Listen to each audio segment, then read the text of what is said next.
পুরোদমে ভোটের প্রস্তুতিতে বিএনপি। এবার ভিন্ন কৌশলে দলটি থাকছে চমক। শিগগিরই আসছে ২০০ আসনে একক প্রার্থীর তালিকা। নির্বাচনী জোটে আনতে এনসিপি ও গণ অধিকার পরিষদের সঙ্গে আলোচনাও চলছে। সমমনাদের জন্য এখন পর্যন্ত বিএনপি আসন রেখেছে ৫০টি।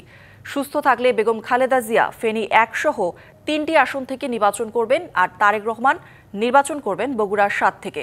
এমন তথ্য জানিয়ে বিএনপির নীতি নির্ধারণী পর্যায়ের নেতারা বলছেন, তাদের দল সরকারে গেলে তারেক রহমানই হবেন প্রধানমন্ত্রী।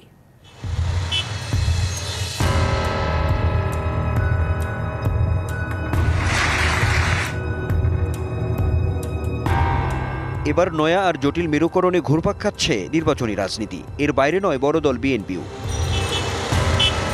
ত্রয়োদশ জাতীয় সংসদ নির্বাচনকে চ্যালেঞ্জ হিসেবে নিয়ে ভিন্ন কৌশলে এগুচ্ছে দলটি। জাতীয় সংসদের গ্রহণযোগ্যতা ও সৌন্দর্য বৃদ্ধিতে যুগপৎ আন্দোলনের শরিক দল থেকে গুরুত্বপূর্ণ প্রার্থীদের দায়িত্ব ভূমিকা রাখতেও নজরে রেখেছে বিএনপি। মাইনরিটি ও নারী শ্রেণীর মধ্য থেকে প্রার্থী দিতেও চাপ রয়েছে দলে। এরই মধ্যে সবুজ সংকেতের ইঙ্গিতে সামাজিক যোগাযোগ মাধ্যমে মনোনয়ন প্রত্যাশীরাও চালাচ্ছেন এক ধরনের প্রচারণা। সংখ্যাভিত্তিক বিভিন্ন তথ্য গণমাধ্যমে এলেও নির্বাচনী জোটে আসন ছাড়ের প্রশ্নে বিএনপির নীতি নির্ধারণী পর্যায়ের নেতারা বলছেন, শিগগিরই ২০০ আসনে প্রার্থীদের তালিকা দেয়া হবে। সমমনাদের জন্য থাকছে অন্তত ৫০ আসন। আগামী কিছুদিনের মধ্যে অন্তত ২০০ প্রার্থীর ব্যাপারে দল থেকে একটা ক্লিয়ার সিগন্যাল যাবে। বাকি আমরা ৫০টার মতো আসন ধরে রেখেছি, যে এগুলো আমাদের শরিক দল যারা নির্বাচনে আমাদের সাথী ছিল তাদের জন্য রেখেছি। জাতীয় নাগরিক পার্টি এনসিপিকে ৪-৫টি আসনে জিতিয়ে দিতে সহযোগিতা করতে চায় বিএনপি, এমন খবরও আছে গণমাধ্যমে। অবশ্য নেতারা বলছেন, এনসিপি ও গণ অধিকার পরিষদকে নির্বাচনী জোটে আনতে আলোচনা চলছে। নূর তো আগে থেকেই ছিল, নূরের সাথে তার নতুন কিছু না। এনসিপি হইতে পারে, পলিটিক্যাল সমঝোতা হইতে পারে। এনসিপি বা অধিকার পরিষদ, নূরের দল, আরও দু একটি প্রো ইসলামিক দলের সাথে আলাপ আলোচনা চলছে। যোগ্য প্রার্থী বাছাই ও মনোনয়ন নিয়ে এবার সর্বোচ্চ সতর্কতায় বিএনপি। গুরুত্ব কম পাচ্ছে বয়স্ক, অসুস্থ, নিষ্ক্রিয়, তৃণমূলের সঙ্গে সম্পর্কহীন নেতারা। মনোনয়ন দৌড়ে এগিয়ে তরুণ নেতারা। একই সঙ্গে ২০১৮ সালে একাদশ সংসদ নির্বাচনে যারা মনোনয়ন পেয়েছিলেন তাদের মধ্য থেকে প্রায় অর্ধশত প্রার্থী এবার মনোনয়ন পাচ্ছেন না।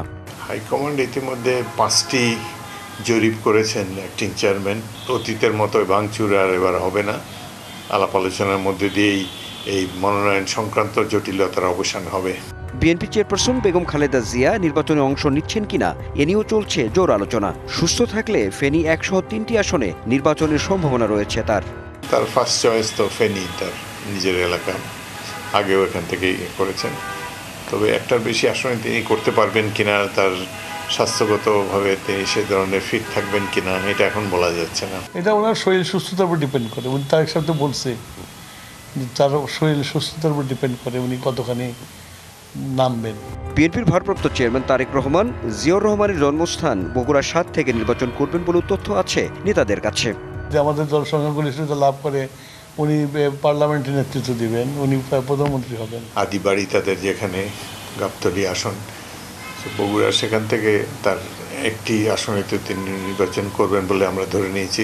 সব মিলিয়ে জামায়াতে ইসলামীকে মূল প্রতিদ্বন্দ্বী হিসেবে নিয়ে সমমনাদের বিজয় নিশ্চিতে বিএনপি নির্বাচনী ছক আঁকছে, এমনটাই বলছেন দলের নেতারা। জোট সম্পর্কিত আলাপ আলোচনাও চূড়ান্ত হবে। Anwar Hossain, DBC news, Dhaka. রাজধানীর সোভানবাগের একটি বাড়িতে যৌথ বাহিনীর অভিযানে আগ্নেয়াস্ত্র, ওয়াকিটকি সহ বিপুল সরঞ্জাম উদ্ধার করা হয়েছে। এ সময় নুরুদ্দিন সজল নামে একজনকে আটক করা হয়েছে। অভিযানে অংশ নেওয়া কর্মকর্তারা জানান, সংবাদ পেয়ে রাতে ওই এলাকায় মিম টাওয়ারে অভিযান চালানো হয়। প্রায় ৬ ঘন্টা ধরে চলে অভিযান। ভবনের ১০ তলা থেকে ৪টি স্বয়ংক্রিয় বিদেশি পিস্তল, 4টি ওয়াকিটকি, অনেক ধারালো অস্ত্র ও অস্ত্র তৈরির সরঞ্জাম উদ্ধার করা হয়।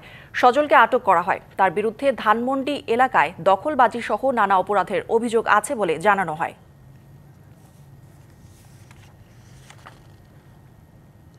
যান চলাচলের জন্য আগামী সপ্তাহে খুলে দেয়া হচ্ছে রাজধানীর টিটিপাড়া আন্ডারপাস। এই খবরে খুশি এলাকাবাসী। তবে বিকল্প পথ না রেখে ২ বছরের বেশি সময় ধরে নির্মাণ কাজ চলায় সীমাহীন ভোগান্তি পোহাতে হয় মুগদা, মানিকনগর, গোপীবাগ, মতিঝিল, সবুজবাগের বাসিন্দা সহ এ পথে চলাচলকারী লাখ লাখ মানুষকে। কমলাপুর স্টেশন ঘেঁষেই টিটিপাড়া সড়ক। রাজধানীর ব্যস্ততম এই সড়কের পাশেই ব্যাংকপাড়া খ্যাত মতিঝিল, কাছেই মুগদা, গোপীবাগ, সবুজবাগ এলাকা। এসব এলাকায় হাসপাতাল, শিক্ষা প্রতিষ্ঠান ছাড়াও রয়েছে বিভিন্ন সরকারি বেসরকারি প্রতিষ্ঠান।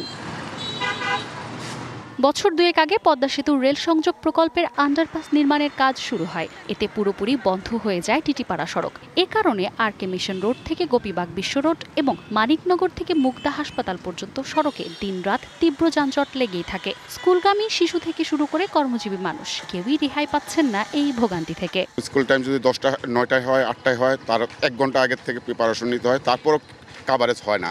এটা না ঠিক করা পর্যন্ত আমরা এই অসুবিধার মধ্যেই থাকছি। আর এটা আমাদের বলারও কারো কাছে নাই, আমরা কার কাছে যাব, কার কাছে বলবো? যাত্রী দ্রব্য টাকা বাড়াই নিতে হয়, যাত্রীর সমস্যা আমারও সমস্যা হয়। হাঁটতে পারতেছি না, রাস্তার সমস্যা হইতেছে, এখন ঠিক করতেছে না, করে দেন না, করে না, সরকার না ঠিক করবে কি? আমাদের উন্নতি দরকার, কিন্তু এমন উন্নতি হয় না যে জনগণের ভোগান্তির কারণ হয়ে দাঁড়ায়। এই উন্নতি আমাদের কোনো লাভে আসে না। সংশ্লিষ্টরা বলছেন, কমলাপুর আন্ডারপাস নির্মাণে বিলম্বের পেছনে রয়েছে একাধিক জটিলতা। প্রথমত, প্রকল্পের চীনা ঠিকাদারের সঙ্গে আর্থিক লেনদেনের সমস্যায় কয়েকবার বন্ধ ছিল কাজ। এছাড়া ঘনবসতিপূর্ণ এলাকায় বিদ্যুৎ, গ্যাস ও পানির লাইন স্থানান্তরের মতো কাজগুলো বাড়তি সময় নিয়েছে। ভুক্তভোগীরা বলছেন, প্রকল্পে পরিকল্পনার ঘাটতি না থাকলে এই দুর্ভোগে পড়তে হতো না। 1 ঘন্টার পর সেখানে এই রাস্তাটা না হওয়ার কারণে 2-3 ঘন্টা সময় লেগে যায়, জ্যামে পড়ে থাকি আমরা। যারা দেখতে বর্তমানে আছে তারাই করুক, তারাই দায়িত্ব নিয়ে করুক না একটা। তারা তো করতেছে, আর একটু দ্রুত করলে মানুষের একটু সুবিধা হয়। মতিঝিলবাসী, অফিসবাসী যারা, তাদের সুবিধা হবে এই রাস্তাটা খুলে দিলে। প্রকল্প সংশ্লিষ্ট এই কর্মকর্তা জানালেন, আগামী সপ্তাহেই আন্ডারপাসটি খুলে দেওয়ার প্রস্তুতি রয়েছে। একটা সঙ্গত কারণে এই কাজটা আমাদের বন্ধ ছিল। এটার জন্য আসলে আমরা সত্যি অর্থে সবার কাছে আমরা দুঃখিত। এই মাসে এটা সরকারি ডিসিশন অবশ্যই। এই মাসের শেষ সপ্তাহ নাগাদ আমাদের এই আন্ডারপাসটি জনসাধারণের ব্যবহারের জন্য উন্মুক্ত করে দেওয়া হবে। টিটিপাড়া আন্ডারপাসের কাজ দীর্ঘদিন ধরে চলমান থাকায় চরম ভোগান্তিতে স্থানীয় বাসিন্দারা। কাজের গতি ধীর হওয়ায় প্রতিদিনই সৃষ্টি হচ্ছে যানজট, ভোগান্তিতে পথচারীও। দ্রুত কাজ শেষ করে দুর্ভোগ কমিয়ে স্বস্তির নিঃশ্বাস ফিরিয়ে আনার প্রত্যাশা প্রশাসনের। Manjuma Afroz, Nilima, DBC news, Dhaka. জানুয়ারিতে উদ্বোধন হচ্ছে তিস্তা মহাপরিকল্পনার কাজ। অন্তর্বর্তী সরকারের এমন ঘোষণায় চাতক প্রতীক্ষায় পাড়ের মানুষ। যদিও নির্বাচনী তফসিলের আগে কাজ শুরুর দাবিতে লাগাতার আন্দোলন করছে বিএনপি সহ নদীকেন্দ্রিক সংগঠনগুলো। তবে এখনও চূড়ান্ত হয়নি প্রকল্পের নকশা, ডিপিপি ও আর্থিক চুক্তি। শুধু পানি সম্পদ মন্ত্রণালয় চিঠি দিয়েছে পরিকল্পনা কমিশনে, আর চীনের চিঠি পৌঁছেছে ইআরডিতে। 2016 থেকে 2024 তিস্তা পরিকল্পনা নিয়ে আওয়ামী লীগ সরকারের নানা নাটকীয়তা। প্রকল্পটির অর্থায়নে আগ্রহ দেখিয়ে 2016 ও 2019 সালে 2 দফায় চীন সমীক্ষা করলেও গেল বছরের 14 জুলাই শেখ হাসিনা জানান বিনিয়োগ করবে ভারত। এর 22 দিন পর ক্ষমতাচ্যুত হলে দায়িত্ব নেয় অন্তর্বর্তী সরকার। পুরনো পথে গতি পায় প্রকল্পটি। 12,000 কোটি টাকা ব্যয়ে তিস্তা প্রকল্প এই এলাকায় বাস্তবায়িত হবে। মার্চে প্রধান উপদেষ্টা চীন সফর শেষে জানানো হয় আগামী জানুয়ারিতেই উদ্বোধন হচ্ছে প্রকল্পের কাজ, কিন্তু দৃশ্যত অগ্রগতি না থাকায় অনিশ্চয়তায় এই প্রকল্প। এখন পর্যন্ত এই সরকারের প্রায় 1 বছর 4 মাসের মতো অতিক্রান্ত হয়ে যাওয়ার পরে কোনোভাবেই আলোর মুখ দেখেনি।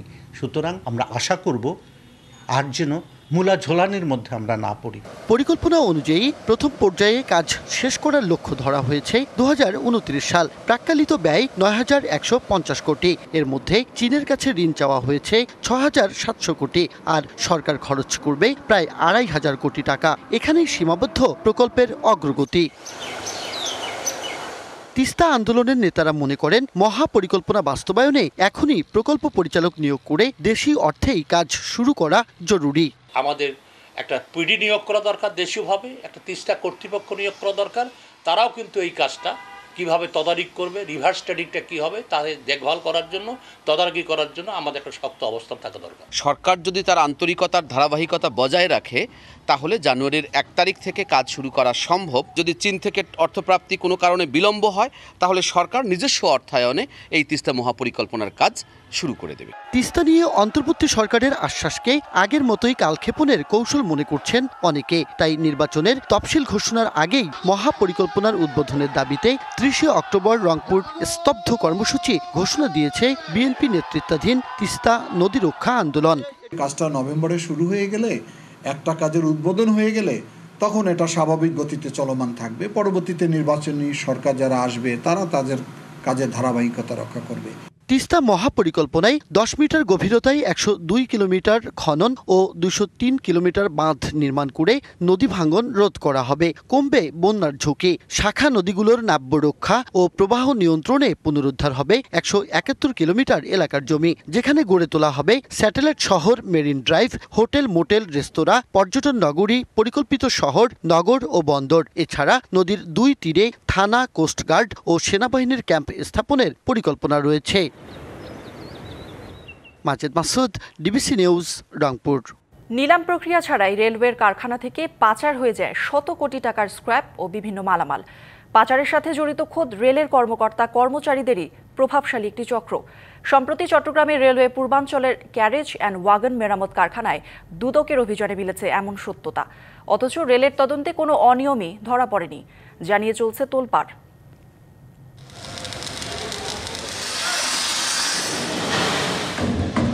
রেলওয়ে পূর্বাঞ্চলের শত কোটি টাকার পুরনো মালামাল ও স্ক্র্যাপ পাচার করে রাষ্ট্রীয় সম্পদের ক্ষতি করছে সংঘবদ্ধ একটি চক্র।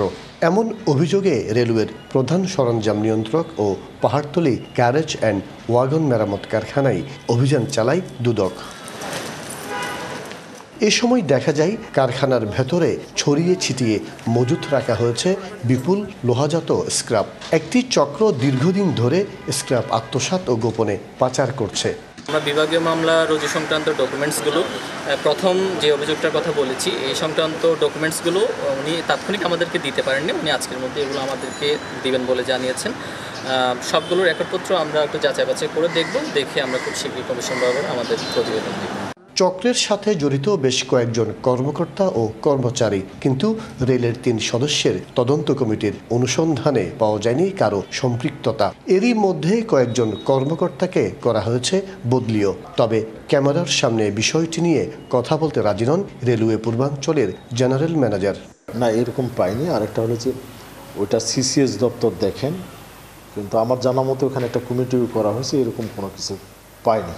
সম্পৃক্ত পেলে তো তাদের বিশুদ্ধ ব্যবস্থা নেওয়া হবে, এটা তো কোনো সুযোগ নাই। এটা দুদকে আসার আগে যে কমিটি দিচ্ছে ওদের তাকের সাথে বলে কি মাল গেছে, ওরা আমরা এগুলো একটা সরজমিনে একবার দেখি, ওগুলো ওই যে ওরকম কোনো রেলের ক্ষতি বা এরকম কিছু এটা আমরা ওইটা রিপোর্ট দিচ্ছি, আমরা সব তথ্যপত্র দিয়ে এটা রিপোর্ট দিচ্ছি আর কি।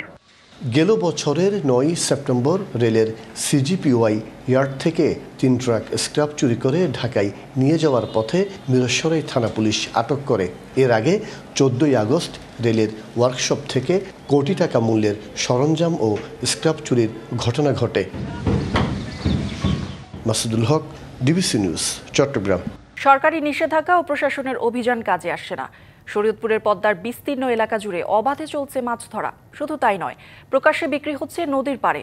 জেলেদের দাবি, পেটের দায়ে মাছ ধরতে বাধ্য হচ্ছেন তারা। যৌথ অভিযানে কিছু সমন্বয়হীনতার কারণেই এমনটা হচ্ছে বলে জানায় স্থানীয় প্রশাসন। শরীয়তপুর জেলার নড়িয়া, ভেদরগঞ্জ, গোসাইরহাট ও জাজিরা উপজেলায় মেঘনা ও পদ্মা জুড়ে চলছে অসাধু জেলেদের দৌরাত্ম্য। সরকারি নিষেধাজ্ঞার তোয়াক্কা না করে অবৈধ কারেন্ট জাল বসিয়ে চলছে মাছ শিকার। নদীর পাড়েই হাট বসিয়ে কম দামে বিক্রি হচ্ছে ইলিশ সহ এসব মাছ। নদীতে এভাবে মাছ নিধনে বাধাগ্রস্ত হচ্ছে ইলিশের প্রজনন। বিফলে যাচ্ছে ইলিশ রক্ষায় সরকারের উদ্যোগ। স্বল্প লোকবল নিয়ে প্রশাসনের অভিযান চলমান থাকলেও তারা যেন আইন অমান্যকারী জেলেদের কাছে অসহায়। অভিযানে যে ধরনের জেলে পাচ্ছি তারা প্রকৃত জেলে না, তারা মৌসুমী জেলে। তাদের অসাধু ব্যবসায়ীরা দাদন দিয়া ভাড়া করে আনে। চেষ্টা করি আমরা ইলিশ সংগ্রহ করার জন্য, যেন আমাদের দেশ রাষ্ট্রীয় সম্পদে ভরে যায়। অভিযানে আটক জেলেদের অনেকেই বলছেন পেটের দায়ে মাছ ধরছেন তারা। সরকারের কাছ থেকে তো আমরা কোনো সহযোগিতা পাইতেছি না। আমাদের এখানে যতগুলো জালু আছে, যদি হাতে গোনা 100 জালু থাকে 90 জনের বোধহয় পায় না। আমরা তো 10 স্যার পেটের দায়ে আইছি। সরকারি চাইল ডাইল আছে, আমরাও তার কিছুই পাই না। এখন আমরা কি করে খাবো? ইলিশের প্রজনন নির্বিঘ্ন করতে নৌপুলিশ, মৎস্য অধিদপ্তর, কোস্টগার্ড ও প্রশাসনের সমন্বয়ে 25শে অক্টোবর পর্যন্ত অভিযান অব্যাহত থাকবে বলে জানান সংশ্লিষ্টরা। মা ইলিশ রক্ষা অভিযান 2025-এর অংশ হিসেবে শরীয়তপুর জেলা পদ্মা এবং মেঘনা নদীতে আমরা অভিযান পরিচালনা করছি। এই অভিযানে নৌ পুলিশ এবং মৎস্য অধিদপ্তরের টিম একযোগে আমরা কাজ করছি। আমাদের এই অভিযান চলমান থাকবে আগামী দিনগুলোতে। তবে যৌথ অভিযানে কিছু সমন্বয়হীনতা রয়েছে বলে জানান জাজিরার ইউএনও। প্রতিদিন 24 ঘন্টাই আসলে অভিযান চলছে। অনেকে আছে যে মানে তারা মনে করে যে স্থলের পুলিশ নদীতে কেন যাবে যেখানে নৌ পুলিশ আছে। তো এই বিষয়গুলো যদি আমরা ক্লিয়ার না করতে পারি তাহলে আসলে সম্পূর্ণভাবে যে এটাকে বন্ধ করা সম্ভব হচ্ছে না। অভিযানে এ পর্যন্ত ৪২ লাখ মিটারের বেশি নিষিদ্ধ কারেন্ট জাল জব্দ করা হয়েছে। ইলিশ জব্দ করা হয়েছে ১৫৪ metric ton. DVC news desk. সাগর ও নদীতে মাছ ধরতে অপেক্ষার প্রহর গুনছেন বরগুনা জেলেরা। আসছে শনিবার মধ্যরাতে উঠে যাচ্ছে মা ইলিশ রক্ষায় মাছ শিকারে দেয়া নিষেধাজ্ঞা। এখন শেষ মুহূর্তের প্রস্তুতিতে ব্যস্ত সময় কাটছে জেলার মৎস্যজীবীদের। মেরামত করে নিচ্ছেন ট্রলার, নৌকা, জালসহ অন্যান্য যন্ত্রাংশ। মা ইলিশ রক্ষায় গেল ৪ অক্টোবর থেকে সাগর ও নদীতে মাছ ধরায় ২২ দিনের নিষেধাজ্ঞা দেয় সরকার। নির্দেশনা মেনে চলছেন বরগুনার জেলেরাও। তবে ২৫ অক্টোবর মধ্যরাত থেকে উঠে যাচ্ছে এই নিষেধাজ্ঞা। আবারও মাছ শিকারে যেতে পারবেন জেলেরা। তাই সমুদ্রযাত্রার জন্য শেষ সময়ের প্রস্তুতিতে ব্যস্ত সবাই। পুরনো ট্রলার মেরামত করছেন শ্রমিকরা। ইঞ্জিন বসানো, রং দেয়া সহ সৌন্দর্য বর্ধনের কাজ চলছে পুরোদমে। কাঠের কাজ করতে আছে, ইঞ্জিন বসাইতেছে, তারপরে জালের কাজ চলতেছে, তারপরে অনেক ধরনের ইত্যাদি অনেক ধরনের কাজ চলে। আমাদের ব্যস্ততা খুব ভরাপুর। আমাদের ব্যস্ততা, আমরা দিনে রাইতে কাজ করতেছি, খোঁজ দিতে আছে, তক্তা লাগাইতে আছে, আলকাত্তা দিতে আছে, এই বিভিন্ন ধরনের আর কি কাজ বাস এগুলো করাইতে আছে। বরগুনার বিভিন্ন এলাকার জেলেপল্লীগুলোতেও চলছে জাল সেলাই। পুরনোগুলোকে ঠিক করে নেওয়া সহ দরকারি প্রস্তুতি। বোট মেরামত করা লাগে, তারপর জাল ফালা গুছান লাগে, তারপর হইলো যাইয়া সাগর জাল লাগে। কিন্তু এই 21 দিন অবরোধে তো সব গুছাই গেছে, নামা লাগে। 22 দিনের অবরোধে এই বোটগুলো মেরামত করছি, জাল দড়ির কাজ করছি। এই বোট ডগ উড়াইছি, খোঁজ খাস লাগছে কিছু, তারপর গাইনি দিছি, পুটিং দিয়েছে, এরপর মারামত, ওইদিকে জাল ফালা গুছাইতে আছি। বিভিন্ন কাজটা চাললে এগুলো সারাই কেড়ে গুছগাছ করছি মোটামুটি ভাবে। এই তো আবার এদের পর সাগরে নামা লাগে। দীর্ঘ বিরতির পর জেলেদের জালে আবারও ধরা পড়বে বড় ইলিশ, আশাবাদী এ মৎস্য কর্মকর্তা। বরগুনাতে বেশিরভাগ জেলেই কিন্তু এই সময়টাতে তাদের পরবর্তী যে করণীয়, বিশেষ করে জালটা মেরামত করা, নৌকাটা ঠিক করা, কাজগুলো করেছে।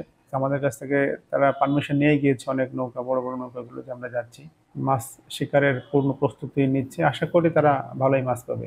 জেলা মৎস্য বিভাগের তথ্য অনুযায়ী বরগুনায় জেলে রয়েছে ৪৮,০০০। নিষেধাজ্ঞার সময়ে সাগর ও নদীতে মাছ ধরেন এমন ৩৭,০০০ মৎস্যজীবীর মাঝে বিতরণ করা হয় ২৫ কেজি করে চাল। DBC news desk. কক্সবাজারের ঝাউবাগান সহ সৈকতের বিভিন্ন পয়েন্টে বৈদ্যুতিক খুঁটিতে দীর্ঘদিন ধরে বাতি না থাকায় বেড়েছে ছিনতাই, ইফটিজিং সহ নানা অপরাধ। এতে আতঙ্কিত পর্যটকরা, যার নেতিবাচক প্রভাব পড়ছে পর্যটন শিল্পে। তবে প্রশাসন বলছে সৈকতের নষ্ট হওয়া বাতিগুলো সংস্কারে উদ্যোগ নেওয়া হচ্ছে। স্বচ্ছ নীল জলরাশির সাগর ও বিস্তৃত বালিয়াড়ির সৈকতের অপার সৌন্দর্য উপভোগে প্রতিদিন কক্সবাজারে ভিড় করেন দেশের নানা প্রান্ত থেকে ছুটে আসা ভ্রমণ পিপাসুরা। মূলত ১২০ কিলোমিটার দীর্ঘ অবিচ্ছিন্ন সৈকতের কবিতা চত্বর থেকে কলাতলি পর্যন্ত ৩ কিলোমিটার এলাকা জুড়ে পর্যটকের সমাগম ঘটে বেশি। কিন্তু এই এলাকায় বৈদ্যুতিক খুঁটিগুলোর প্রায় ৭০% আলোকবাতি দীর্ঘদিন ধরে নষ্ট। সন্ধ্যার পর সৈকতের এই অংশে পর্যাপ্ত আলোর ব্যবস্থা না থাকায় অনিশ্চয়তা ও নিরাপত্তাহীনতা বেড়েছে। ঘটছে ছিনতাই, ইফটিজিং সহ নানা অপরাধ। ১৯ অক্টোবর সৈকতে বেড়াতে আসা পর্যটককে ছুরিকাঘাত করে মোবাইল ছিনিয়ে নিয়ে যায় দুর্বৃত্তরা। পরে জড়িত ৫ জনকে গ্রেপ্তার ও বিভিন্ন সময় ছিনতাই করা ১০টি মোবাইল উদ্ধার করা হয়। লাইটিংটা কম থাকে, যেটা করে একটা ইনসিকিউরিটি সবাই ফিল করতে পারে। তো আমরাও ইনসিকিউরিটি ফিল করি। যদি আলো থাকতো তাহলে সবাই আমরা একটু নির্বিঘ্নে আর একটু ভালো করে এনজয় করতে পারতাম। খুবই অনিরাপদ, সেদিকটা আর একটু নজরদারি বাড়ালে মনে হয় ভালো। ছিনতাই আতঙ্কে ক্ষতিগ্রস্ত হচ্ছেন ব্যবসায়ীরাও। অভিযোগ আছে অপরাধ রোধে যথাযথ ব্যবস্থা নিচ্ছে না প্রশাসন। এখানে লাইট ছিল, আগে জ্বলতো, এখন জ্বলে না। যত অন্ধকার হয় তত এখানে ভয়াবহ হয়। এখানে মনে করেন টুরিস্টের মোবাইল নিয়ে যায়। আমরা তো সন্ধ্যার পর হলে চলে যাই। পর্যটক যত বেশি আসবে, আনাগোনা বেশি হবে, আমাদের 2-1 টাকা ব্যবসায়ী একটু ভালো হবে। পর্যটক না আসলে পর্যটনের কোনো ভূমিকা থাকবে না। টুরিস্ট জানি সব দিক দিয়ে মুভমেন্ট করতে পারে একটা স্বচ্ছ আলোর মধ্যে। এজন্য প্রশাসনের দিক থেকে হোটেল কর্তৃপক্ষ সবারই আগে আসতে হবে। টুরিস্ট পুলিশ বলছে এরই মধ্যে বেশ কিছু অপরাধীকে গ্রেপ্তার করা হয়েছে। 34 জন ছিনতাইকারীকে গ্রেপ্তার করে আমরা তাদেরকে দিয়েছিলাম। অনেকে আবার চলে আসছে, আইসা আবার এই জামিনে এসে আবার এই ধরনের কাণ্ডকলাপ বিভিন্ন জায়গায় করতেছে। ইতিমধ্যে আমরা আইডেন্টিফাই করে ফেলেছি, কাউকে ছাড় দেওয়া হবে না।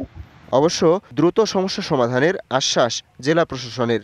সুগন্ধা, লাবণী এবং কলাতলী এই 3টি পার্টে গত 1 সপ্তাহ ধরে কাজ চলছে যে কোথায় কোথায় আসলে আমাদের লাইটিং গুলি করতে হবে। অপরাধ দমনে শিগগিরই আলোকবাতির ব্যবস্থা করার দাবি পর্যটন সংশ্লিষ্টদের। DBC news desk. Trump Putin বৈঠক বাতিল হওয়ার পরপরই রাশিয়ার দুটি প্রধান জ্বালানি তেল কোম্পানির ওপর নিষেধাজ্ঞা আরোপ করেছে যুক্তরাষ্ট্র। বুধবার রাশিয়ার দুটি বৃহত্তম তেল কোম্পানি রসনেফট ও লুক অয়েলের ওপর নতুন নিষেধাজ্ঞা আরোপ করা হয়। যুক্তরাষ্ট্রের ট্রেজারি বিভাগ জানায়, রাশিয়ার যুদ্ধ তহবিল দুর্বল করার অংশ হিসেবে এই নিষেধাজ্ঞা। তেল রপ্তানি থেকে আসা রাজস্বই মূলত যুদ্ধ পরিচালনায় বড় ভূমিকা রাখছে বলে মন্তব্য করেছে যুক্তরাষ্ট্র। এই নিষেধাজ্ঞা ঘোষণার একদিন আগে বাতিল হয় মার্কিন প্রেসিডেন্ট ডোনাল্ড ট্রাম্প ও রুশ প্রেসিডেন্ট ভ্লাদিমির পুতিনের নির্ধারিত বৈঠক। একই সঙ্গে ইউরোপীয় ইউনিয়নও রাশিয়ার বিরুদ্ধে 19তম দফার নিষেধাজ্ঞা অনুমোদন করেছে। পঞ্চগড়ের বোদা উপজেলায় 12 বছরের শিশুকে ধর্ষণ চেষ্টার মামলা করতে থানায় গিয়ে উল্টো অভিযুক্তকে মারপিটের মামলায় গ্রেপ্তার হয়েছেন শিশুটির বাবা, চাচা ও ভাই। প্রভাবশালী মহলের ছত্রছায়ায় ধর্ষণে অভিযুক্ত স্বেচ্ছাসেবক দলের নেতা আশিকুজ্জামান মানিক নানাভাবে হুমকি দিচ্ছেন বলেও অভিযোগ করেছে শিশুটির পরিবার, যদিও অভিযোগ অস্বীকার করেছেন মানিক। পঞ্চগড় আধুনিক সদর হাসপাতালের দোতলার বারান্দায় বিছানায় মেয়ে, তার পাশে বসে কাঁদছেন মা। বোদা থানায় ধর্ষণ চেষ্টার অভিযোগ করতে গেলে উল্টো ভুক্তভোগীর বাবা, চাচা ও ভাইকে গ্রেপ্তার করে কারাগারে পাঠিয়েছে পুলিশ। সোমবার দুপুরে প্রতিবেশী মানিকের বাড়িতে টিভি দেখতে যায় শিশুটি। বাড়ি ফেরার সময় তাকে ধর্ষণের চেষ্টা করে স্বেচ্ছাসেবক দলের নেতা আশিকুজ্জামান মানিক। খবর পেয়ে পুলিশ এসে মানিককে ধরে নিয়ে যায়। রাতে থানায় অভিযোগ করতে গেলে মানিকের লোকজন শিশুটির পরিবারের সদস্যদের হাত থেকে অভিযোগের কাগজটি নিয়ে ছিঁড়ে ফেলে। মামলা করতে যায়, ওদেরকে আটকে রাখে ওদেরকে উল্টা মামলা দিছে। এখন বলতেছে এখন জমি নিয়ে মারামারি। এদিকে পূর্ব শত্রুতার জেরে তাকে ফাঁসানোর চেষ্টা করা হচ্ছে দাবি অভিযুক্ত আশিকুজ্জামান মানিকের। ওদের সাথে জমি জায়গা নিয়ে একটু খাওয়া ছিল, ওদের জমি মানুষকে আমি দখল করে দিয়েছি। আমার মেয়ের বিয়ে দিয়েছিলাম, মেয়ের বিয়েতে ভাবি টানি জবাব দিয়েছিলাম, জবাব দিই নাই গ্রামবাসী ভাই। এই দিক দিয়ে ওরা একটা চক্রান্ত শুরু করেছে আমাদের।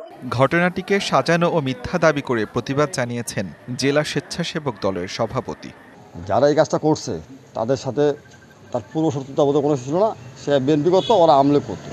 সত্য বোধ এটাই ছিল, আদর্শগত। যার তীব্র নিন্দা প্রতিবাদ জানাচ্ছি এবং তার সাথে প্রকৃত ঘটনা উদ্ধার করে দোষীকে উপযুক্ত শাস্তি দেওয়ার জন্য উদাত্ত আহ্বান জানাচ্ছি। 999-এ ফোন করে স্থানীয়রা সহায়তা চাইলে পুলিশ ঘটনাস্থলে গিয়ে মানিককে উদ্ধার করে। দুই পক্ষের মামলাই গুরুত্বের সঙ্গে দেখা হচ্ছে বলে জানায় পুলিশ। আগের থেকে যে তাদের আছে এই যে মানিকের যে মেয়ের বিয়ে নাকি তারা ভাঙচি দিয়ে দিতে বিভিন্ন সময় তাদেরকে দেওয়া দেয়নি, তাদের একটা আক্রোশ ছিল। দুটো মামলা হয়েছে, কিন্তু যেহেতু আগের মামলা সে নামে আসামি, আমরা তো তাকে ছেড়ে দিতে পারি না থানায় আসলে। চতুর্থ শ্রেণীর এই শিশুকে প্রথমে বোদা উপজেলা স্বাস্থ্যকেন্দ্র এবং পরে পঞ্চগড় আধুনিক সদর হাসপাতালে ভর্তি করা হয়। DBC news desk. বিয়ে উপলক্ষে হাওড়ে ঘুরতে যান বাড়ির নারীরা। সেখানে মাছ ধরার নৌকার সাথে সংঘর্ষ হয় স্পিডবোটের। এতে ক্ষিপ্ত হয়ে চালককে মারধর করে ডুবিয়ে দেওয়া হয় স্পিডবোট। নেত্রকোনায় এই ঘটনায় মৃত্যু হয় নারী শিশুসহ 4 জনের। প্রাণে বেঁচে ফেরেন বেশ কজন নারী। 1 মাস পেরিয়ে গেলেও এখনো মামলা হয়নি। ভুক্তভোগীরা বলছেন, একে দুর্ঘটনা বলে বিভিন্ন গণমাধ্যমে সংবাদ প্রকাশ হলেও এটি হত্যাকাণ্ড। নেত্রকোনার খালিয়াজুড়ি উপজেলার গাজীপুর ইউনিয়নের বিচ্ছিন্ন গ্রাম আন্ধাইর। অর্ধশতাধিক দরিদ্র শ্রমিক পরিবারের বসবাস এই গ্রামে। সেখানকার নবাব মিয়ার বাড়িতে চলছিল ছেলের আনার বরযাত্রার প্রস্তুতি। কমতি ছিল না আনন্দের, কিন্তু মুহূর্তেই সেই আনন্দ রূপ নেয় বিষাদে। স্থানীয় রীতি অনুযায়ী বরযাত্রার আগে হাওরে ঘুরতে যান পরিবারের নারীরা। এর ধারাবাহিকতায় 12 সেপ্টেম্বর স্পিডবোটে ঘুরতে গিয়েছিলেন 12 জন নারী ও শিশু। ফেরার পথে ধনু নদের সতাল এলাকায় মাছ ধরার খোসা নৌকার সাথে সংঘর্ষ হলে নদীতে পড়ে যান সেই নৌকার চালক। ভুক্তভোগীদের অভিযোগ, এ সময় ক্ষিপ্ত হয়ে চালককে মারধর করে বোটটি ডুবিয়ে দেয় নৌকার মালিক পাঁচহাট গ্রামের জহিরুল ও সাত্তার। স্থানীয়দের সহায়তায় কয়েকজনকে উদ্ধার করা গেলেও নিখোঁজ হয় শিশুসহ 4 জন। জহিরুল, সত্তর, বাহার দুজনে মিললে এটা ডুবাইছে। আমরা অনেক আনয় বিনয় করছি, কোনো আমরা কথা শুনছেন। আমরা মহিলা মানুষ, আমরাও আক্রমণ করতে চাই। ঘুরতে গেছেন পরে হিজবুত ডুবাইয়া দিছে। এরা তো আনয় বিনয় যে করলো হ্যাঁ মানলো না, হ্যাঁ বাবার এলো হ্যাঁ এই ঘটনা করছে, বাদে আমার ছেলের আর বিয়ে আর হয়নি। ৪৮ ঘন্টা পর উদ্ধার হয় ৪ জনের মরদেহ। আইনি প্রক্রিয়ায় ময়নাতদন্ত শেষে দাফন করা হয় তাদের। কিন্তু এখনও মামলা না হওয়ায় সুষ্ঠু তদন্ত ও বিচার নিয়ে শঙ্কায় গ্রামবাসী ও স্বজনরা। বোর্ডের লোকেরা মারছে, আমরা ধরে রাখছি মারিয়া ফারাদা মানে ভোট ডুবাই দিছি ফেসবুক। মামলা লওয়া যাবে না, 4টা মার্ডার হয়ে গেছে, 4টা লোক মারিয়া লাইছে, আমরা জিটি করে এত যামু এটাও আমরা পারবো না, কর না এটাও পারবা না। ঘটনার 1 মাস পেরিয়ে গেলেও নৌফাঁড়ি ও থানা পুলিশের টানাটানিতে মামলা হয়নি এখনো। নদী এলাকার জন্য পুলিশ দেখে কথা বুঝছেন কি ঘটনা, তারাই তো তাদেরকে সহযোগিতা করে মামলা তো আমরা দিব, যে বিষয়ে ঘটনা সেই বিষয়ে মামলা দিলে আমরা তো মামলা নিব। সুষ্ঠু তদন্ত করে এই ঘটনায় জড়িতদের বিরুদ্ধে ব্যবস্থা নেবে প্রশাসন, এমন প্রত্যাশায় নিহতের স্বজনরা। DBC news desk. চট্টগ্রাম রপ্তানি প্রক্রিয়াকরণ অঞ্চল সিএপিজেডে শ্রমিক বিক্ষোভ ও অস্থিরতার জেরে অনির্দিষ্টকালের জন্য বন্ধ ঘোষিত প্যাসিফিক গ্রুপের 8টি পোশাক কারখানা খুলেছে আজ থেকে। সকাল থেকে এইসব কারখানায় শুরু হয়েছে উৎপাদন, কাজে ফিরতে পারায় সন্তুষ্ট শ্রমিকরা। এর আগে মঙ্গলবার রাতে প্যাসিফিক গ্রুপের ব্যবস্থাপনা পরিচালকের সই করা এক নোটিশে কারখানা খোলার তথ্য জানানো হয়। শ্রমিক অসন্তোষের কারণে 16 অক্টোবর থেকে কারখানার কার্যক্রম অনির্দিষ্টকালের জন্য বন্ধ ঘোষণা করা হয়। সার্বিক পরিস্থিতির উন্নতি হওয়ায় আজ থেকে কারখানাগুলো পুনরায় চালুর সিদ্ধান্ত নেওয়া হয়।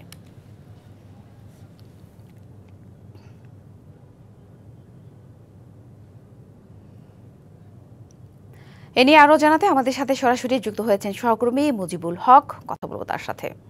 মুজিব, 1 সপ্তাহ পর প্যাসিফিক গ্রুপের 8টি কারখানা খুলেছে, তো কারখানা ও শ্রমিকদের উপস্থিতি কেমন দেখছেন, আর শ্রমিকদের জন্য কোনো নির্দেশনা আছে কিনা, এছাড়া এই বন্ধ থাকায় পোশাক রপ্তানিতে কেমন প্রভাব পড়তে পারে?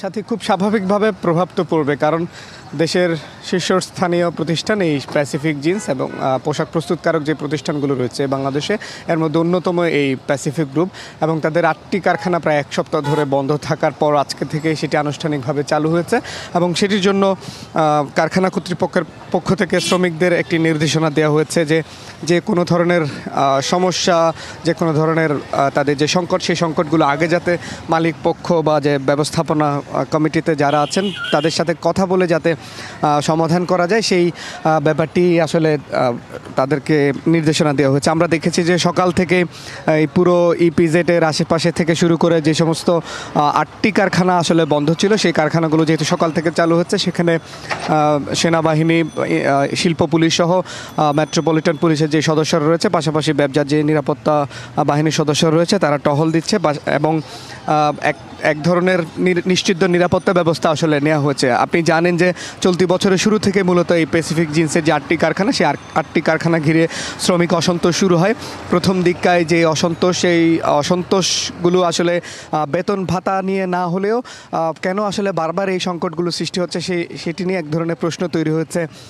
এখানে প্রশাসনের সাথে আমরা বারবার কথা বলার চেষ্টা করেছি, তারা বলছে যে পাশাপাশি মালিক পক্ষ যেটি বলছে, প্রশাসন এবং মালিক পক্ষ যেটি বলছে যে এখানে একটা তৃতীয় পক্ষের ইন্ধন আসলে রয়েছে, যে বেতন ভাতা নিয়ে সমস্যা না থাকলেও বারবার এক ধরনের সংকট আসলে এখানে উদ্দেশ্য প্রণোদিতভাবে তৈরি করা হচ্ছে, সেটি মালিক পক্ষের পক্ষ থেকে আসলে অভিযোগ করা হচ্ছে। তো এখন যেহেতু 8টি কারখানা আনুষ্ঠানিকভাবে চালু হয়েছে, 7 দিন বন্ধ থাকার ফলে তাদের যে উৎপাদন সেটি ব্যাহত হয়েছে, এবং তারা যে পণ্যগুলো উৎপাদন করতো সেইগুলো যেহেতু বিশ্বের বিভিন্ন দেশে যেত, এর মধ্যে দিয়ে একটি বৈদেশিক আসলে লেনদেনের ব্যাপার, বাণিজ্যের ব্যাপার এখানে থাকতো। সেই জায়গায় 7 দিন যেহেতু একটা গ্যাপ তৈরি হচ্ছে, সেক্ষেত্রে সেটি একটি বড় ধরনের প্রভাব পড়তে পারে। তবে মালিক পক্ষ আশা করছে যে শ্রমিকরা যদি ঠিকঠাক কাজ করে সেই সংকটটি আসলে তারা কাটিয়ে উঠতে পারবে। তবে একটি ব্যাপার যেহেতু এখানে আমরা গতকালকে একটি রিপোর্ট আসলে করেছিলাম যে শ্রমিকদের একটি পক্ষ বারবার এখানে সংশ্লিষ্ট হয়ে পরিস্থিতিটিকে ঘোলাটে করার চেষ্টা করছে, মালিক পক্ষ থেকে সেটি তারা বারবার অভিযোগ করছেন। সেক্ষেত্রে সেটি আজকে থেকে চালু হয়ে আর কোনো ধরনের অনাকাঙ্ক্ষিত ঘটনা ঘটবে কিনা সেটি নিয়ে আসলে এক ধরনের প্রশ্ন থেকে যাচ্ছে, ধোঁয়াশা থেকে যাচ্ছে। তবে আইনশৃঙ্খলার পরিস্থিতি এবং নিরাপত্তার পরিস্থিতি আমরা যে সেটি তারা যাতে কোনোভাবে বিঘ্নিত না হয় সেটির আসলে ব্যবস্থা করেছেন। তো সব মিলিয়ে এখন পর্যন্ত ঠিকঠাকই চলছে এবং আমরা যতটুকু খবর নিয়েছি যে মালিক পক্ষের সাথে কথা বলে তারা উৎপাদনের যে কার্যক্রম সেটি তারা শুরু করেছেন এবং ব্যবসার একজন কর্মকর্তার সাথেও কথা হচ্ছে। তারা বলছেন যে উৎপাদনটি ঠিকঠাক হয় মতো সেই ব্যবস্থা তারা করছেন। তবে ব্যবসার ভেতরে বারবার এই যে শ্রমিক অসন্তোষ, আপনি জানেন যে গত কয়েকদিন আগে এখানে একটি অগ্নিকাণ্ডের ঘটনা ঘটেছিল। এই যে পরিস্থিতি বারবার অস্বাভাবিক হচ্ছে, এটির পেছনে এটি সামাল দিতে না পারার ক্ষেত্রে আসলে ব্যবসার একটা তাদের যে ব্যত্যয়, কাজের যে ব্যত্যয় সেটি নিয়ে এক ধরনের আসলে প্রশ্ন উঠছেই। তো এই ছিল আমার কাছে সাথে যে প্যাসিফিক জিন্সের 8টি কারখানা উৎপাদন শুরু হয়েছে তার সবশেষ খবরাখবর।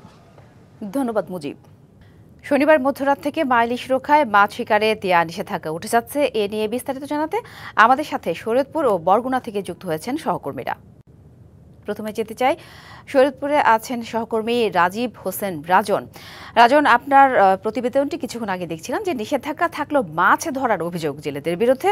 বলা হচ্ছে যৌথ অভিযানের সমন্বয়হীনতা। কেন এই সমন্বয়হীনতা? প্রশাসন কি বলছে? সাথী, আপনি যেমনটা বলেছিলেন, আমরা প্রশাসনের সঙ্গে কথা বলেছি। তারা যে জিনিসটা জানিয়েছেন, তারা যখন অভিযানে যায় তখন এই ইসের ডাঙ্গার পুলিশ এবং যে নৌ পুলিশ রয়েছে তাদের ভিতরে সমন্বয়হীনতা রয়েছে। নৌ পুলিশ বলছে এই পর্যন্ত আমাদের না, এবং যারা উপরে পুলিশ রয়েছে থানা পুলিশ তারা বলছে যে এই নৌ পুলিশের কাজ আমাদের, এই নৌ পুলিশের কাজ আমাদের না, এমনটা কিন্তু জানিয়েছে প্রশাসন। তবে আমরা যে জিনিসটি দেখেছি অভিযানের ভিতরেই কিন্তু শরীয়তপুরের যে পদ্মা এবং মেঘনা নদীতে কিন্তু অবাধে মাছ শিকার করছেন জেলেরা, এবং বেশিরভাগ যে জেলে রয়েছে তারা কিন্তু মৌসুমী জেলে তারা বিভিন্ন জায়গা থেকে ভাড়া করে আনা হয়, এবং এইসব জেলেরা কিন্তু মাছ নদীর পাড়ে কিন্তু প্রকাশ্যে বিক্রি করছে। আমরা তেমন কোনো অভিযান দেখতে পাইনি, এবং অভিযান এবং জেলেদের অভিযান কম থাকায় জেলেদের দূরত্ব অনেকটা বেড়েছে, এবং এই পর্যন্ত আমরা দেখেছি প্রায় 100 জন জেলেকে কিন্তু জেল দেওয়া হয়েছে, এবং 43,18,000 জাল জব্দ করেছেন। আমরা জিনিস দেখেছি নদীতেই যখন অভিযানে যায় প্রশাসন, কিন্তু এর কিছুক্ষণ পরপরই কিন্তু যে অসাধু জেলে রয়েছে তারা কিন্তু নদীতেই অবাধে আবারও মাছ শিকার করছেন, এবং এই যে মাছগুলো রয়েছে সেগুলো কিন্তু কম দামে পাওয়ার জন্য কিন্তু এখানে স্থানীয় লোকজন কিন্তু নদীর পাড়ে ভিড় করছেন, এমনটা কিন্তু আমরা দেখেছি। এবং এই যে প্রশাসন যেমনটা জানিয়েছেন যে এখানে তাদের লোকবল কম থাকার কারণে কিন্তু তারা যথাযথভাবে যে অভিযানগুলো হতো সেই অভিযানগুলো কিন্তু করতে পারতেছে না। সাথী, এই ছিল শরীয়তপুরের যে অভিযান রয়েছে, এবং অভিযান না করার পিছনে কারণ কিন্তু এইটাই ছিল। এই ছিল শরীয়তপুর যে অভিযান নিয়ে আমার কাছ থেকে সর্বশেষ তথ্য।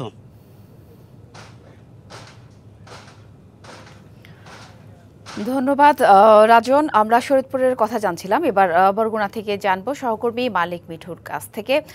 মিঠু, 22 দিনের নিষেধাজ্ঞা শেষ হতে আর মাত্র একদিন বাকি, তো শেষ মুহূর্তে আসলে মাছ ধরতে জেলেদের প্রস্তুতি কেমন দেখছেন জানাবেন।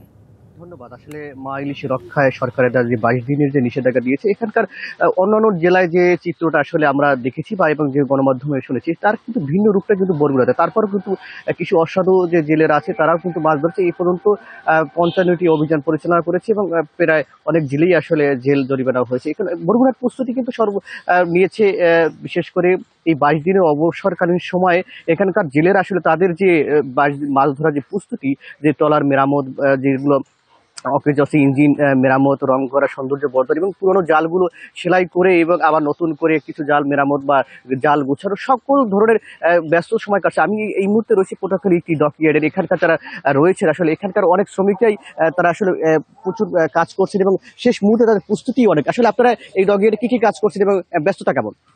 এটাকে মেরামত করতে আসি বোট, এবার খোঁজ দিতে আসি, এই অবরোধের কারণে ব্যস্ততা আছে, এই জন্য কামের খুব চাপ।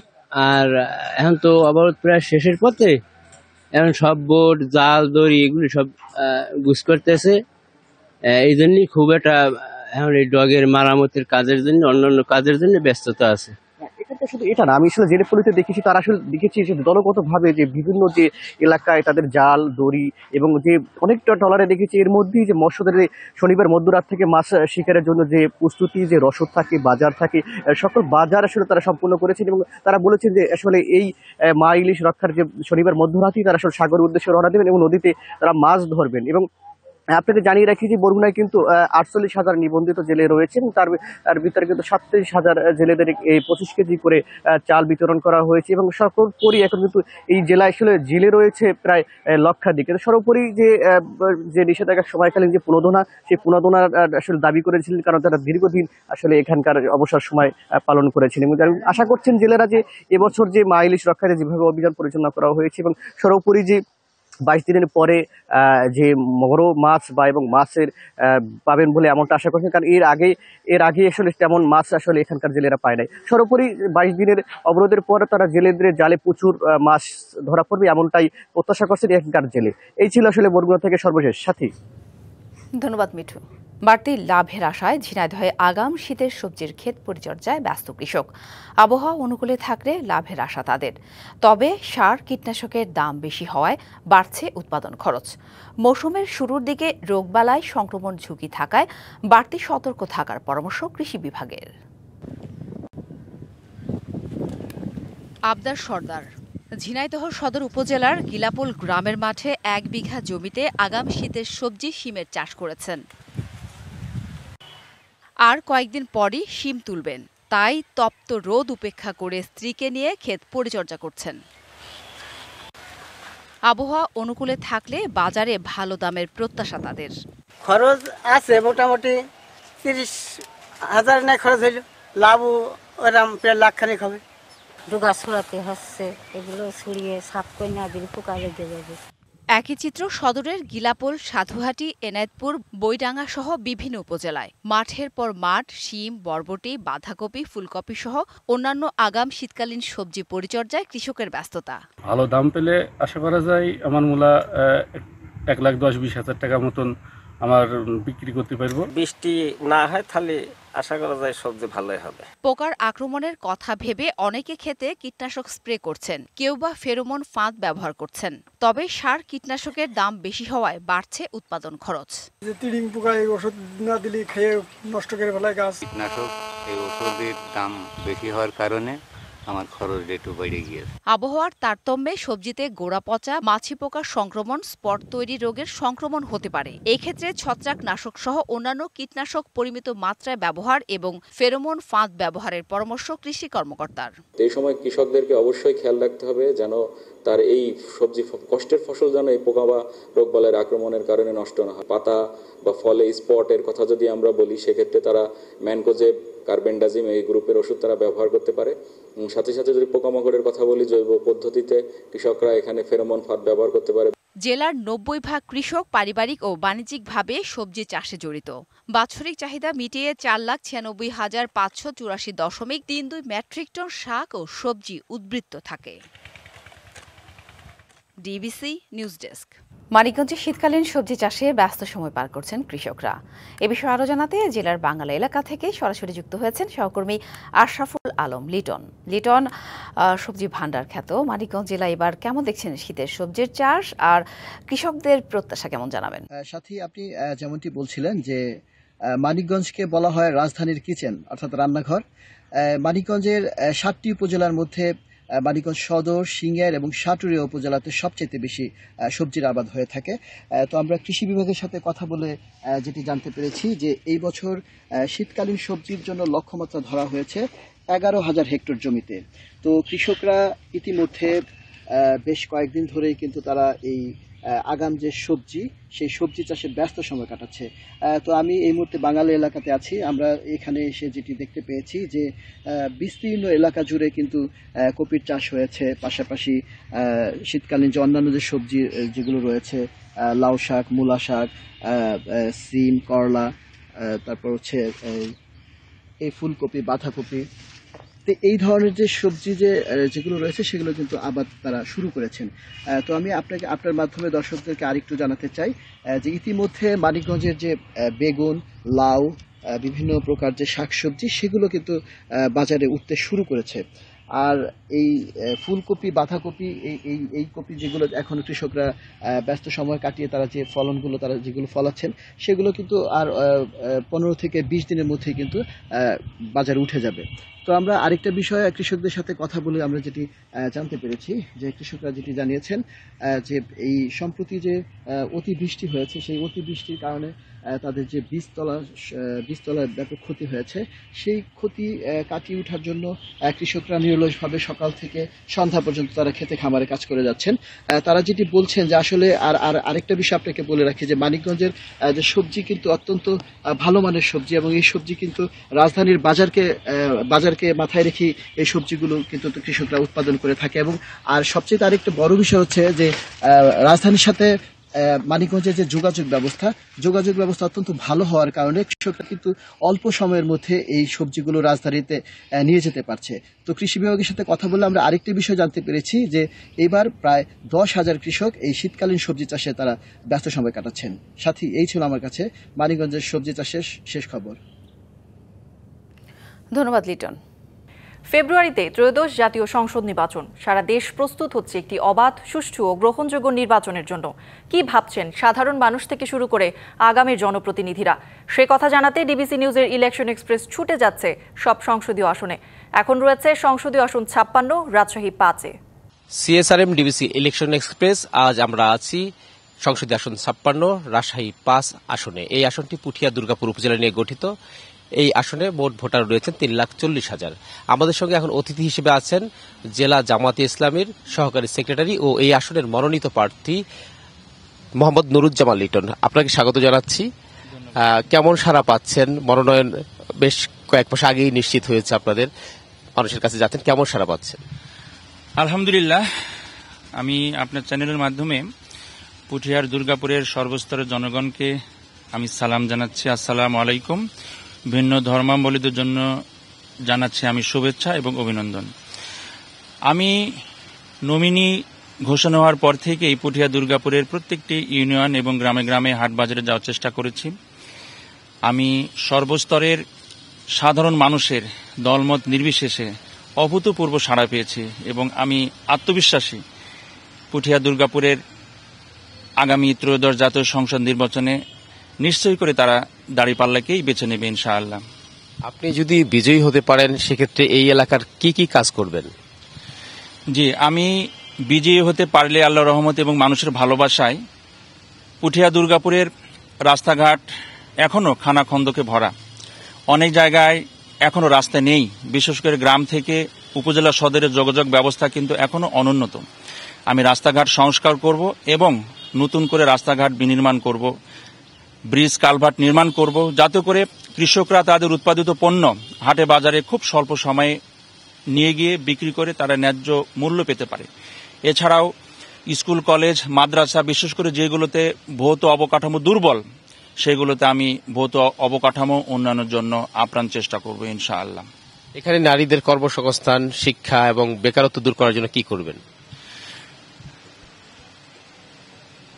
নারীদের কর্মসংস্থানের জন্য তাদেরকে শর্ট টার্ম কারিগরি প্রশিক্ষণ দেওয়া হবে, যাতে করে তারা বাসাতে সেলাই কাজ করতে পারে, বুটিক শিল্পের বিকাশ ঘটাতে পারে।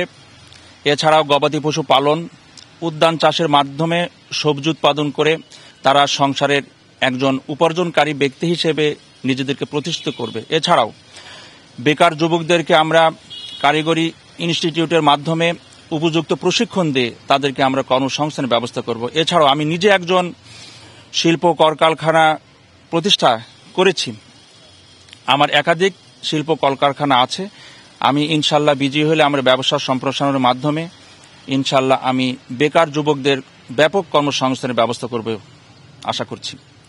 আপনার এলাকায়, নির্বাচনী এলাকায়, এখানে বিএনপির সর্বোচ্চ সংখ্যক প্রার্থী আছে, প্রায় 17 জন প্রার্থী মনোনয়ন প্রত্যাশা করছে। এই বিষয়টিকে আপনারা কিভাবে দেখেন প্রতিপক্ষের? জি, ধন্যবাদ। আমি প্রতিপক্ষকে একজন প্রতিযোগী মনে করি এবং সবার সাথে সুসম্পর্ক বজায় রেখে আমি নির্বাচনী কার্যক্রম পরিচালনা করছি।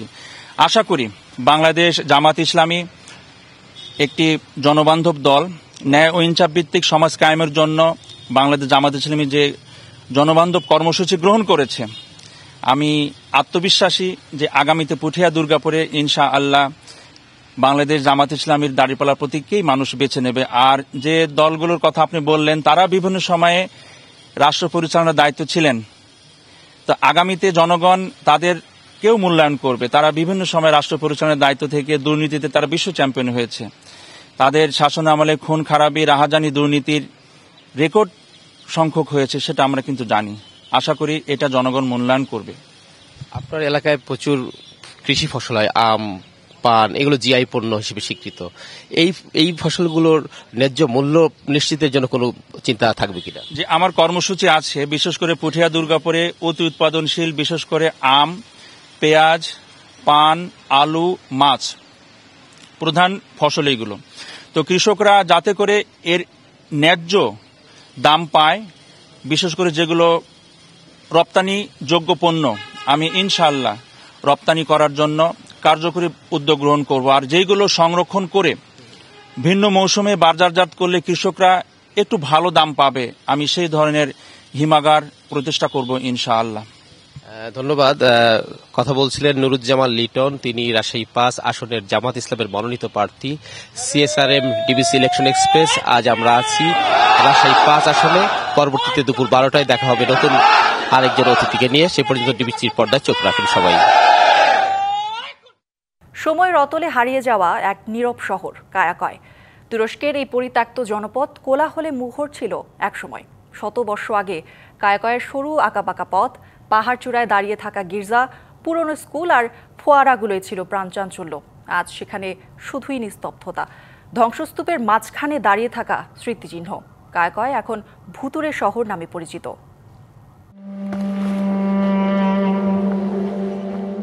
তুরস্কের দক্ষিণ পশ্চিমাঞ্চলের ফেথিয়া শহরের কাছাকাছি সবুজ পাহাড়ের কোল ঘেঁষে দাঁড়িয়ে আছে এক নীরব শহর কায়াকয়। এক সময়ের প্রাণবন্ত এই জনপদ আজ এক নিস্তব্ধ ধ্বংসস্তূপ, ইতিহাস আর দুঃখের প্রতিচ্ছবি হয়ে দাঁড়িয়ে আছে সময়ের সাক্ষী হয়ে।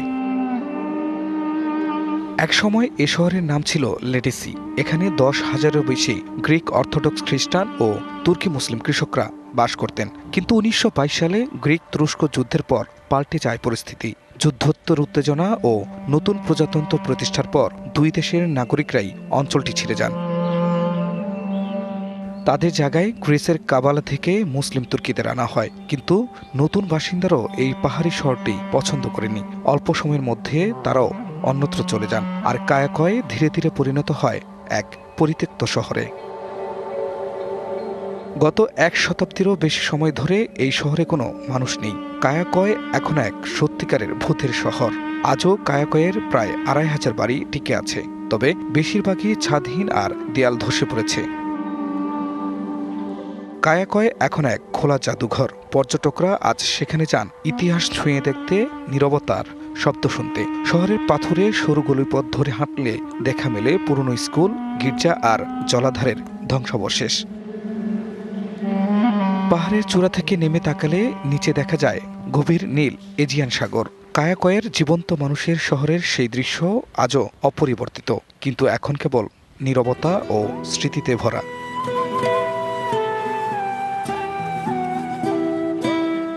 খান মোহাম্মদ মুকুল, ডিবিসি নিউজ ডেস্ক।